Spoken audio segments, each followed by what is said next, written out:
স্মরণকালের ভয়াবহ দাবানলের কবলে ইসরায়েল। আন্তর্জাতিক সহায়তাই যেন এখন একমাত্র ভরসা। জেরুজালেমের উপকণ্ঠে এস্তাওল বনে ভয়াবহ দাবানল ছড়িয়ে পড়েছে, যা ইসরায়েলের ইতিহাসে অন্যতম বড় অগ্নিকাণ্ড বলে জানিয়েছেন কর্মকর্তারা। প্রশ্ন উঠছে, দাবানলকে ইসরায়েলের উপরে প্রকৃতির প্রতিশোধ?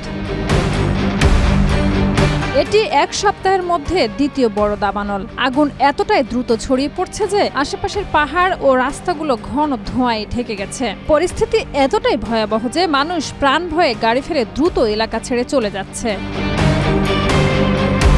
আগুনের কারণে রুট 1 মহাসড়ক বন্ধ করে দেওয়া হয়েছে এবং 3টি এলাকা থেকে বাসিন্দাদের সরিয়ে নেওয়া হয়েছে। শেকড় থেকে শিখরে।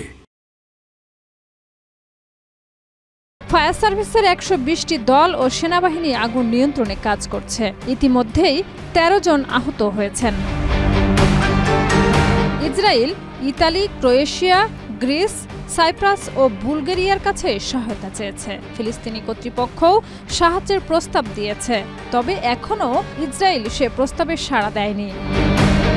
ইতিমধ্যে ইতালি ও ক্রোয়েশিয়া 3টি অগ্নি নির্বাপক বিমান পাঠানোর আশ্বাস দিয়েছে। প্রায় 120টি অগ্নি নির্বাপক দল এবং সামরিক বাহিনীর উদ্ধার ইউনিট কাজ করছে দাবানল নেভাতে। পুলিশ জানিয়েছে অন্তত 3টি সম্প্রদায়ের মানুষকে সরিয়ে নেওয়া হয়েছে।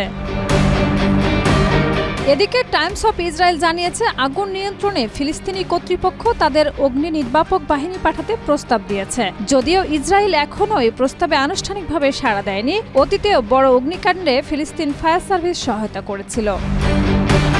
শাহিদা রুবি, মাই টিভি।